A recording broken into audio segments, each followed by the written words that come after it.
Hi, welcome to another edition of Issues and Insights. I'm Joseph Grove, acting as your host today. Also the Director of Business Development for the Kentucky High School Basketball Hall of Fame, located right here in Elizabethtown, Kentucky.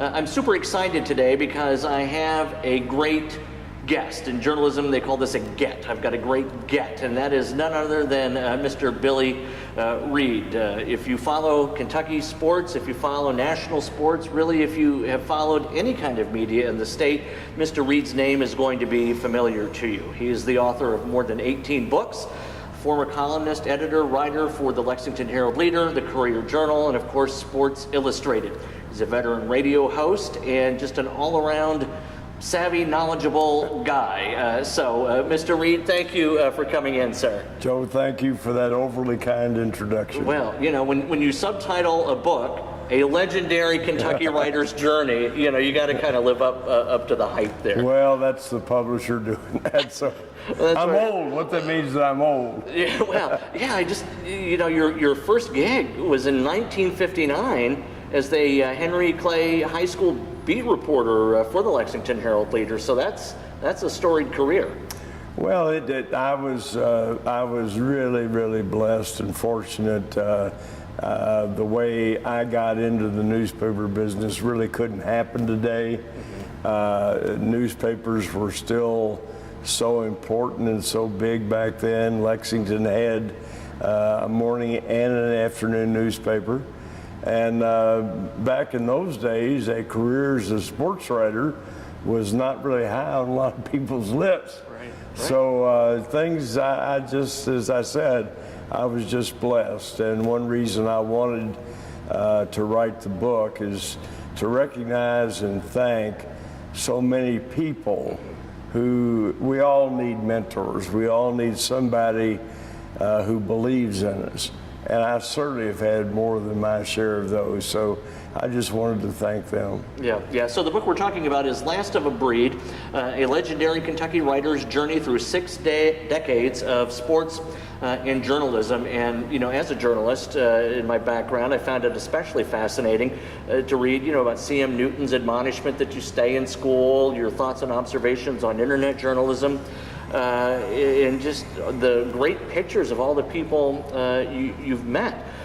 What struck me, though, really about how you got your start was the fact that a newspaper had a high school beat reporter. That seems like that would be unfathomable today. Do any newspapers have beat reporters for high schools? Not that I know of, Joe. We had, it's kind of interesting, we had a beat reporter for Henry Clay, Lafayette, and Bryan Station. Those were the three biggest schools. We did not have one for University High, Lexington Catholic. They were considered, you know, to be at a lower level. And we didn't have one for Lexington Dunbar because at that time white reporters just didn't go. It was an all-black school. And white reporters just didn't go there. They depended on somebody to phone in the results. But when I got on the high school beat, and I was very young, but it just struck me as really odd and unfair that the best team in town didn't get covered the same way the other ones did. So I'm not saying I was a great civil rights crusader necessarily, but it was just the fair thing, and I thought the right thing to do. Yeah, there are young people who are going to watch this who will find it hard to believe that within our lifetimes that kind of segregation existed. It really has changed so phenomenally over just really a few short years. It's amazing. That's another reason I wanted to write this, Joe. I mean, so much has changed in my lifetime. If you'd ever told me that the day would come where newspapers would be almost irrelevant in some cases, I never would have believed it. Who could have foreseen the internet and smartphones and all those great tools that we have today? And society has changed so dramatically since I was starting off in this business. And I kind of wanted to pay a little bit of homage to what I consider to be the best business any young person could possibly be in, and that's journalism, newspapers, and magazines. It's just, we still need that great reporting. We still need those watchdogs. And I've been heartened by the fact that it seems like that with some of the internet websites, that they are still doing a pretty good job of investigative reporting and writing, but it will never be the same as the day when the Courier-Journal had home delivery in all 120 Kentucky counties. Yeah, I remember well growing up. I was raised by my grandparents, and the morning wasn't complete without sitting there with my grandfather and his poring over the Courier-Journal, usually swearing at it. He was of a more conservative bent. But just the Watergate coverage on the Courier, and of course it's being trickled down, through the wires from the Washington Post, etc. I mean, it's part of my heritage. Talking about change, though, you bring up something interesting that I think that also impacts high school basketball. When I watch the film we have here at the Hall that showcases just the storied role high school basketball played in some of our communities, the passion it created. Do we still have that around high school basketball? And if not, why not? I wish I could tell you that we do, but I don't think we do. I still think there are some schools where that passion exists. I don't know exactly why. Some people say it was consolidation, because all those great little schools, Carr Creek and Wayland and those kind of schools that really captured the heart of the state, they no longer exist. But it just seems that that community loyalty, that loyalty to a school, it could have something to do with the way basketball recruiting has changed. But that's almost that is almost gone, and I think the challenge now for the Kentucky Basketball Hall of Fame and other Hall of Fames is to make the past relevant to the present and the future. And I think that is the big challenge, because society has changed. But I think we have a really good opportunity now, because we all know that confidence in our government, confidence in our leadership is probably as low. Confidence in the media is as low as it's ever been. So if you can tell the stories of these people who did things the right way, succeeded, the values they had, and make that relevant to young people today, say, this is still the way it ought to be done, I think we have an opportunity. Yeah, we were talking before we started the show about the ability of basketball to teach leadership lessons, to really reach people in a way that some of our traditional institutions cannot. It's hard to imagine a Kennedy getting up and inspiring a nation of young people with the Peace Corps and with a lot of his challenges towards societal equality. And even the media, as you point out, through some of its own doing, but largely because of the assail it suffered, with a lot of politicians. Where are these things going to come from, if not maybe from a more grassroots level? No, I'm pontificating there, not interviewing so much, but I'm resonating with you, I think. No, you're exactly right. When I was young, Joe, and probably the same for you, we were pretty idealistic growing up. Coming along after World War II, and things were happening, good things all over the country, new prosperity, interstate highways and fast food restaurants and Holiday Inns, all that stuff. It was an exciting time. But somewhere in the 1960s, I don't know whether it was the assassination of President Kennedy, I don't know whether it was the government lying about the Vietnam War, I don't know whether it was the civil rights movement. But all of a sudden, a lot of people, it's probably a combination of all those. really we switched from being idealistic to becoming very cynical. And that cynicism, I think, persists to this day. And that's why it's so hard, I think, to sell young people on being idealistic, having hopes, having dreams. Don't be afraid to talk about them. Don't be afraid to go after them. But just be sure you do it the right way. Right. Alexander wept because there were no more worlds to conquer. It's been said that people don't die from hard work, they die from boredom. It seems to me, relative to a lot of what you're saying, that America has accomplished so much of what it wanted to, that almost what we need is something more aspirational, to defeat a Nazi Germany, to overcome through legislation a lot of the civil rights injustices we had at the time. So the desire to accomplish, I guess, is what I'm saying. If it can't be met largely on a national scale, sports is one way where it can be done, and that may just be a huge reach. But I don't know. Any merit to that?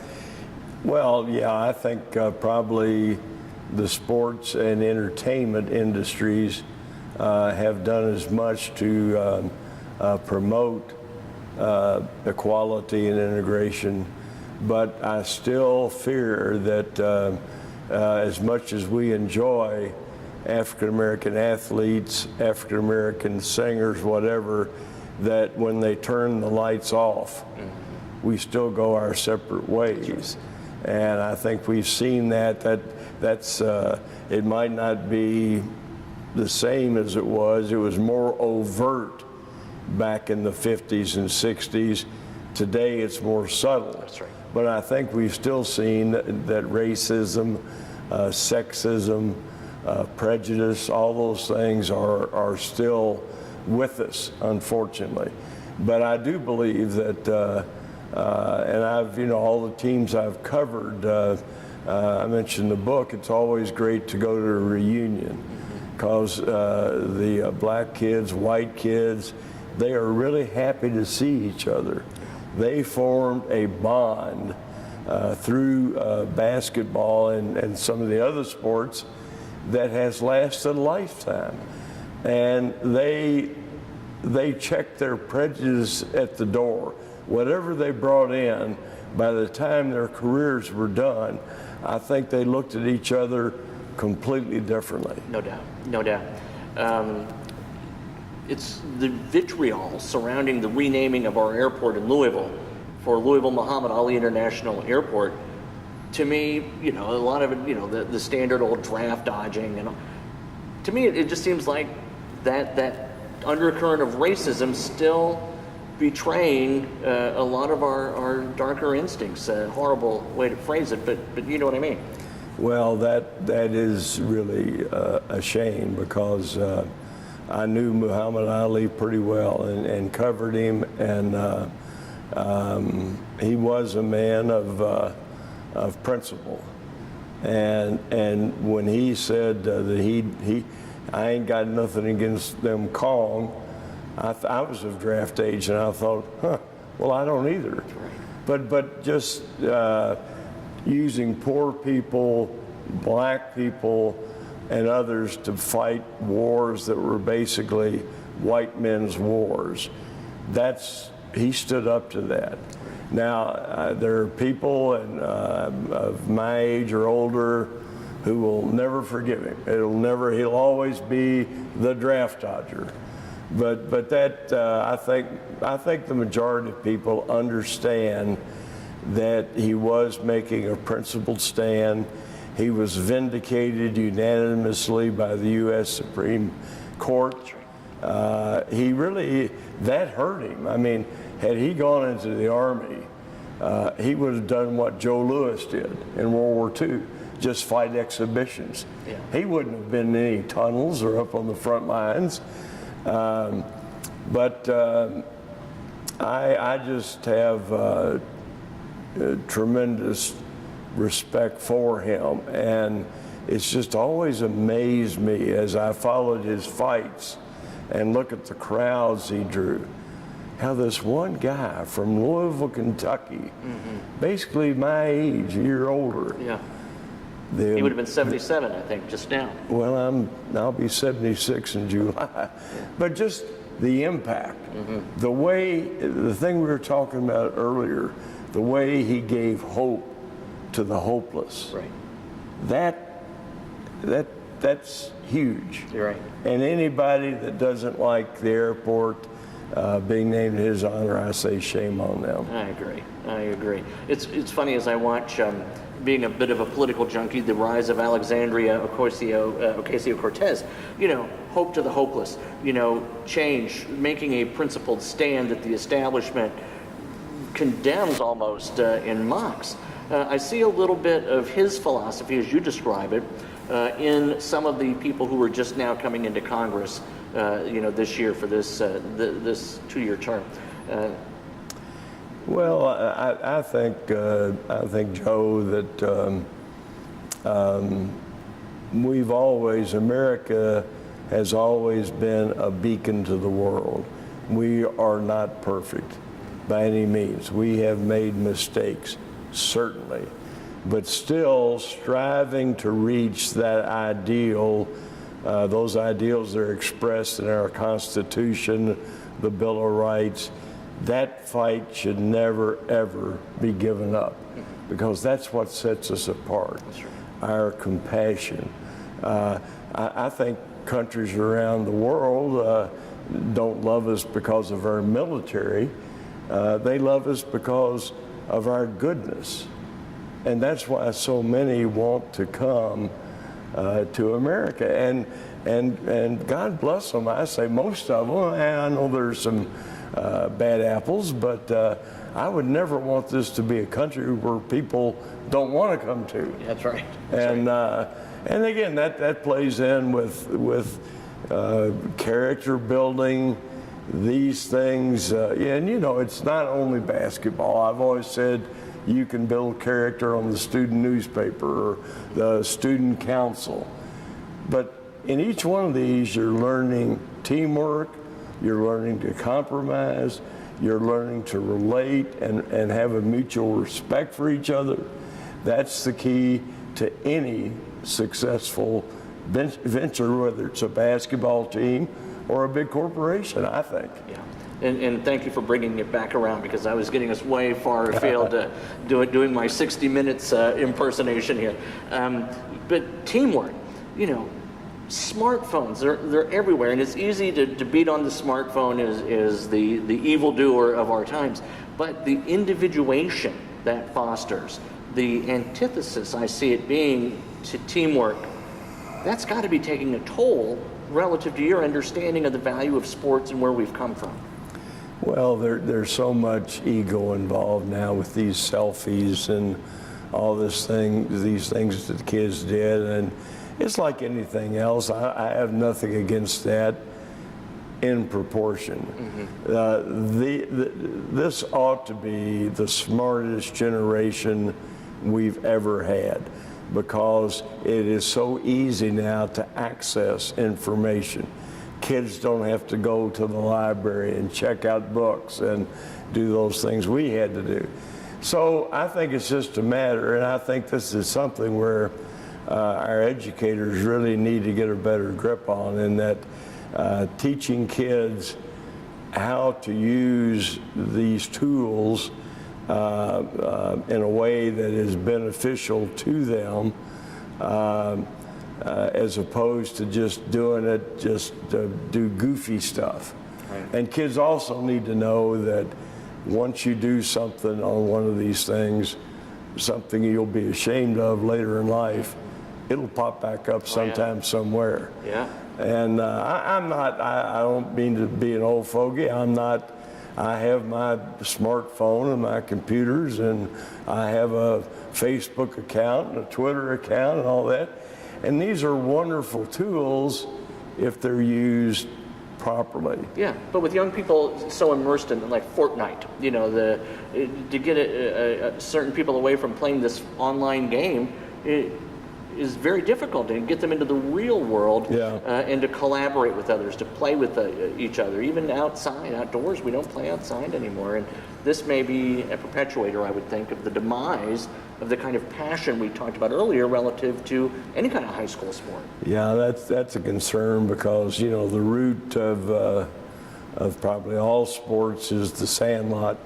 We all start playing on a goal nailed up to the back of the garage, or a field we mark off with maybe a couple of big rocks marking the bases, and all that sort of thing. But you're right. I just think kids are so much into this stuff now, and so much into themselves. It's almost like the larger world out there is passing them by. Like how many of them can name one member of the Supreme Court, or that sort of thing. Right. And that's why I think the schools need to get back. They need to teach history. They need to teach civics. And to me, I've always looked at basketball and other sports as kind of a classroom. One of the, Bob Knight, who I write about in the book, was a good friend of mine. And one time a professor at Indiana said, he's the best teacher on campus. And I thought, a coach, that's what a coach ought to be. And I would encourage more coaches to look at themselves as educators instead of just, how many NBA stars can I develop, that sort of thing. I forget, boy, my memory is so bad, but I forget the name of the shoe company that is giving a $100,000 internship to a high school player so he can go straight to the pros without going through college. Are you familiar with that? I'm not, but that sounds like a good idea to me. Oh, really? So talk about that. I figured you would have not been in support of that kind of thing. Well, that is skipping college, to go straight from high school to be able to play pro sports. Academics, Joe, probably because I was the first one in my family to get a college degree, but academics is almost sacred to me. And I don't care who you are, whether you're a female, African American, whatever, still education is your key to finding your niche in society. And when you get into this one and done stuff, where super talented, athletically young people don't really want to go to college, a lot of them, they're not equipped to go to college, but because they're entertainers who can make money for the school, we go through this whole charade for a year or two. And to me, that's not a part of anybody's academic mission. I believe that college sports should be played by college students, but there ought to be a system set up to whereby if you are one of those gifted kids who cares only about the NBA, you can leave high school and go get a job playing basketball. And that's where the NCAA, I think, has really let the NBA off the hook. Because the NBA, as is the case with Major League Baseball, they should have a viable farm system where these guys can go and basically not be hypocrites. Gotcha. All right. Billy Reed, thank you so much. I really appreciate it. It's good to see you again. We used to work at Leo, of course, many years ago, and I had the honor of being with you then, and it's been great to be with you today. We're talking about your book, Last of a Breed, a legendary Kentucky writer's journey through 6 decades of sports and journalism. It's full of great photos. And I'll do my Muhammad Ali impersonation. You come to the Kentucky High School Basketball Hall of Fame. It's a jewel. We need you. Well, I'm going to get you. It was as though he were here. It was as though he was sitting in front of us. Thank you, Billy Reed. But will you let me challenge you to a game of Pop-A-Shot? Absolutely. Let's see. Okay, here we go. All right. Now, you'll have me on accuracy, but I might have you on speed. Woo, I'm on fire. Oh, look at you, 10.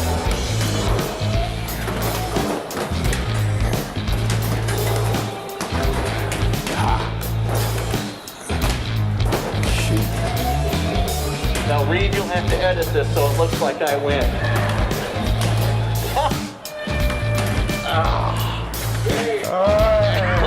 You still got it. That's great. Thank you so much, Mr. Reed. Thank you so much. And thank you again for watching. Joseph Grove here, Hardin County Educational TV, HCEC-TV.